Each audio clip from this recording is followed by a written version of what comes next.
From the 28-yard line of Auburn. Bama going left to right. Bryce gets the snap, knee high. Looks, throws the fade route, near side end zone. Got it! Caught! Touchdown, Alabama! Caught by Ja'Cory Brooks in the end zone. And Chris Davis takes it in the back of the end zone. He'll run it out to the 10, 15, 20, 25, 30, 35, 40, 45, 50, 45. There goes Davis! Oh my God! Davis is going to run it all the way back! Auburn's going to win the football game! Auburn's going to win the football game!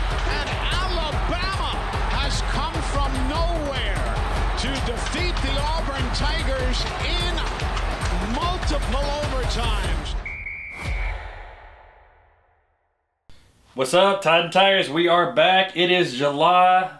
Happy Independence Day. 4th of July just happened. Chance's drinking nothing more than a Dr. Pepper. 23 flavors of bullshit. 4th of July. It is our birthday months. Chance's is in 2 days. Mine's is 22 days. Happy early 40th birthday. Not that much, but yeah, might as well be. Might as well be. We're skipping a couple years, but yes. Yeah. It's birthday month. July, our favorite month, because both of our birthdays, 4th of July.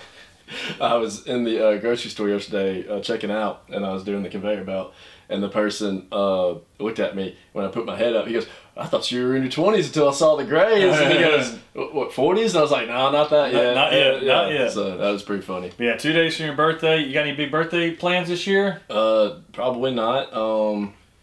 Probably just spend it with the wife, enjoy it. I heard that. Well, it's supposed to storm up here anyway, so nothing fun to do. Well, it storms every day, it seems like, in Alabama. But yeah, we're back after a 2-week hiatus for 4th of July. It was a great 4th of July. I hope everybody had a great, fun time, safe time. But we are back. We are 6 weeks away from college football, and I can't contain my excitement right now about how ready I am to get college football started.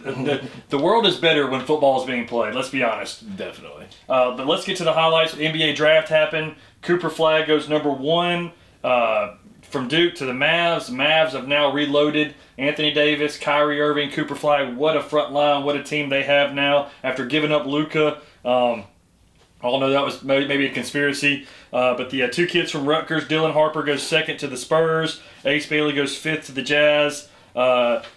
I was going to say a couple things I noted for me was Johnny Broome from Auburn goes 2nd round to the 76ers, Chance. Charles Barkley's old team. Do you think Charles had any influence on talking to the Sixers about getting Broome to Philly? I mean, I think it's a good spot for him. After getting past the first round, yes. I feel like there were some calls probably made. Well, I'm just telling you, they got a great center in Embiid, and so he doesn't have to be the big guy, and he can play off Embiid. I like that move for Philly. But they have the shooters to accommodate him. He's going to get them rebounds. He's going to do all that. But do they have the shooters to build around? They got Maxey. They got some good players. Okay. So yes. Clayton Jr. And Will Richard and Elijah Martin, all 3 Florida Gators drafted. Clayton goes in the first round to the Jazz. So the Jazz not only get Ace Bailey, they get him, which Ace Bailey wasn't going to show up, did show up. And then all of a sudden, they got a coach fired this week that was one of his agent's sons that was want to be assistant coach on the team. It's been a lot of drama with a guy that's been in the top 5, but he did show up. Oh, also, he was supposed to be 6'10". He was only 6'7" and a quarter when he showed up. How do you miss 3 inches? I mean, you don't just miss 3 inches. It's called people exaggerated for people for their whole life. Yes. And it happens all the time. Usually it's just 1 inch. It's usually he wore his cleats instead of being barefoot when he did it.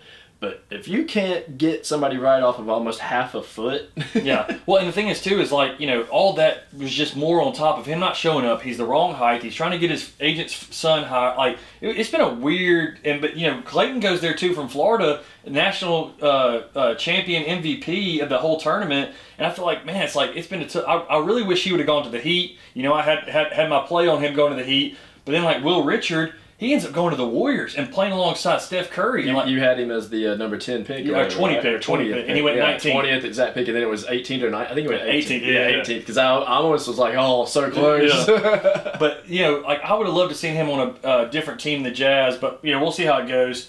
I will say Mark Sears and Grant Nelson both go undrafted from Alabama. I was going to ask you, is that reflection on Nate Oates? I mean, both these guys came back for their senior year, They both wanted to make a run in tournament, and they both go undrafted. Is that Alabama style? Is it just the players? Because I thought they were both good players. I guess the same question would be thrown to Bruce Pearl as well, with being able to keep what's his name?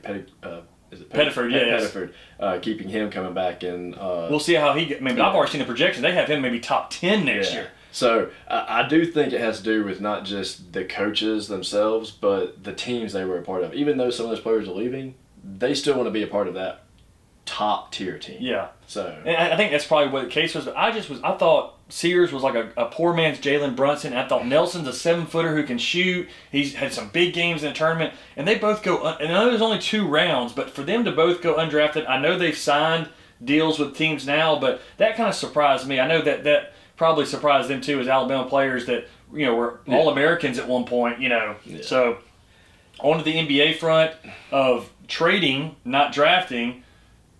DeAndre Ayton, former #1 pick, who's been with the Suns, Trailblazers, is going to the Lakers. Mm-hmm. LeBron signs a 1-year, $52 million deal. Well, we all know why it's 1 year.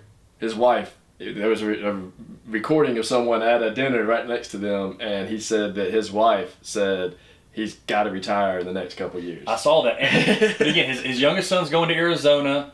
If he maybe does good, I don't know. I think it's his time's coming. The 1-year deal, I think that kind of says, hey, Luka's our future, but they get Ayton in there for maybe one last run, so they got a big-time center. They got Luka, they got him. I think they're trying to throw all the chips in. I still don't think it's enough, but $52 million for 1 year, that's a lot of money. They're trying to buy a championship for 1 year, that's for sure. But does it make him a contender, you think? I don't think so. I don't think so still. But his son playing at Arizona thing, I don't think it's something he needs to keep chasing to play with both of his sons. Yeah. I think he needs to accept it and say, I'm going to watch my other son play. Yeah. Like, just be the father at that point. Well, I think that's probably what his wife's wanting too. And then Bronny had a good first game, but then the last game wasn't good in the Summer League. We'll see how that all plays out. Oh, Summer League. Yeah, Summer League. And not a popular subject with Chance right now. All right, let's get to the NFL. A lot going on right here. If you want to go to that page, Chance. Yes. Let's start up with the big one. Dolphins and Miami. Huge trade. 2 players we love to watch. Minka goes to the Dolphins. Jalen Ramsey goes to the Steelers. But also, they get Jonnu Smith and a 7th rounder, and Miami gets a 5th rounder. Did you see the comments made from Miami? It was like, if you make the Pro Bowl, Miami's going to trade you the next year. That's 2 Pro Bowlers in Ramsey and Smith that are now going to.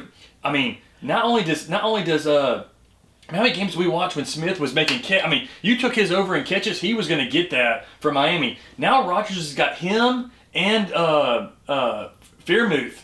Pat Freiermuth, tight end. So that's 2 really good tight ends to have. You got DK Metcalf, who's pretty much like a big tight end, and then they get Jalen Ramsey. We know they got good. They got Darius Slay now. We know they got Joey Porter Jr. I'm liking what the Steelers are doing. Who do you think won that trade, Chance? Lighting. Sorry. Yeah. I would say that the Steelers did, but something I find hilarious is Ramsey and what's his name playing together now. Rodgers? Not Rodgers. The receiver that they always battled against. Metcalf? Is it? Did him and Metcalf always have? I think they've both been on at least Jalen's been on a couple teams. I know Steelers have gotten pretty much rid of everybody that they had at some point. And then from Deontay Johnson to And then what about Minka being traded to Miami? To Miami, where he was originally drafted from. Yes. And sent away, and now he's brought back. Yes. So Miami's a team that is just going to give away talent and say, "We'll take you when your years are up." They almost remind me of the Marlins in the same location. We're like, man, Miguel Cabrera, Josh Beckett, these great guys, they get good when they're young, and they go make a lot of money for them, and then they try to return, maybe get them at some point, and they didn't get those 2 guys, but I see exactly what you're saying. It's like, when they can get value for them, they've never turned down the value in the young prospects to trade away a guy who's going to, be worth a lot of money that they don't want to pay, pretty much. To stay the course with Tyreek Hill through Miami's training camp. Yeah, Tyreek Hill still stays though, and Tua is still there. But yeah, big trade. Also saw a couple of. If you want to go back to the NFL real quick, Chance. A couple of things. Tristan Wirfs is going to miss the start of the season for the Bucs. I saw that Kirk Cousins came out and talked a little bit about how he felt like betrayed by kind of what went down with the quarterback situation. Minnesota drafted a young quarterback too that missed the year, but Kirk can't be happy. And he's happy because he's making a lot of money. But to sit the bench and what he thinks maybe some of his final years, Dak's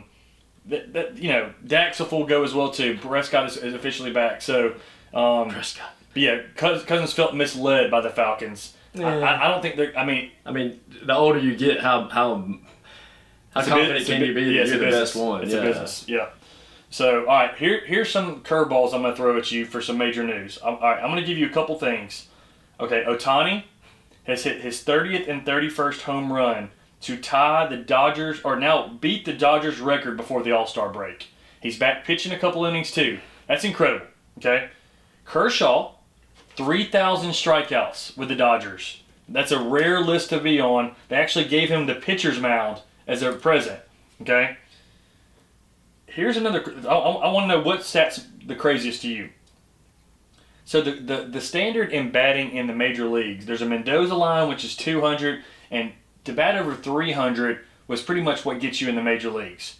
Guess how many players are batting over 300 at this point right now? 9. Jeez. Only 9 players. So yeah, it was DK and Ramsey that had the. So yeah, I forgot because he was playing for the Rams. Yeah. So yeah. So 9 players are batting over 300. So that means That's crazy. 3 out of 10 times you're getting a hit. Yeah. So 7 times you're failing. Only 9 guys are doing that. So the rest of them are failing 8 out of 10 times. That's just. Baseball is now about home runs and strikeouts. Mm-hmm. But speaking of strikeouts, your boy Skeens, 1.79 ERA, the best in baseball. He has 1 win in his last 13 starts. I think 4 of those starts they've lost 1-0, and the run has been scored after he left the game. Like, this guy's got to get out of Pittsburgh. He's got to go somewhere like that you get some backup behind him. But or they need to bring some weapons to Pittsburgh. Exactly. One of the two. Yeah. But, yeah. So speaking of baseball, I want to know, in these days, what we call the dog days of summer without a World Cup. I wrote that as the World Cup, episode. Olympics, all that are not, going on right now. Major League Baseball, Wimbledon, WNBA, what are you watching right now? Are you catching up on movies? Or are you watching F1? F1 race was pretty great this past weekend. They've been pretty exciting the past couple of races, but is there anything? It rained in the British Grand Prix, and he spun out. Verstappen spun out and went from second to 8th, and right out of a safety run. But it's pretty exciting. This is what's on TV right now. Wimbledon, and I don't really have much knowledge of who's playing, keeping up with anybody this year. But I do like watching the competitions and the recaps. So the kid from Florida just got swept in 3 sets. Oh wow! And center was actually, like I said, he advanced from a guy tearing his pec. Yeah. So that maybe helped his, but yeah, he's number 1 in the world and just took down a top 10 guy in 3 sets. So. Jeez. So yeah, I'm not watching WNBA. That's just I'm not even watching NBA. So why am I going to watch WNBA? I don't. So that's just in mind. But MLB is nonstop. Yeah. And I keep up with the scores. That's about it. Shows, yeah, sure, catching them. But movies, we just watched the new Bloodline Final Destination movie. Okay. And we just watched the ballerina John Wick movie. So I say that because I feel like this is a time where other sports could really come and engage in there. Boxing in particular. You heard about the big fight going on. I know it's not till later. They just had a fight last month. UFC had their fights. Charles, how do you pronounce it? Olivier. Yeah, got knocked out. It was pretty crazy. He got dropped. Yeah. Canelo, Crawford. You want to know something crazy about that? That Charles Olivier and the guy he fought, Olivier has a 6-inch height difference and reach difference, and still got knocked out. Incredibly. But yeah, Jake Paul fought again. So there's a couple things. He won again, and now he's up. He's eligible to actually fight for a belt or something for a title. So because beat Chavez Jr. I think is who it would be. But the smart money is to bet on him. Yeah. Whether he think he's a good fighter or not, he keeps winning. So I guess start betting on Jake Paul. So here's my question to you: is that this will come up later in Burgin's 5 stars? Canelo versus Crawford, a once in a lifetime fight. They're saying, Is that a fight that you would buy, that you would be interested? Crawford's undefeated. Canelo's like 64-2. Is this a fight? It's going to be in Vegas. They're building it up like the biggest fight in boxing in a long time. I mean, I'll watch it probably, but I don't know. I mean, unless it's something I truly cared about, like the Super Bowl or something, or a national championship, even a World Series, I wouldn't pay for. Yeah. Because it's just not important in the world right now. We'll tune into 5 stars because I'm going to get your opinion on that if boxing and the UFC thing comes up in that. So I won't be paying for UFC at the White House. I definitely won't be paying for that. Yeah. Who knows? McGregor may be back. So and I'll catch the recap. We got 6 weeks till college football. Today we're going to do defensive linemen, DNs, D tackles, whatever the best linemen are in the SEC. And then we're going to do our top 5 best non-conference games leading into 2025. We are ready. And then we'll end it up with Burgin's 5 stars as usual. Tide and Tigers. Peace.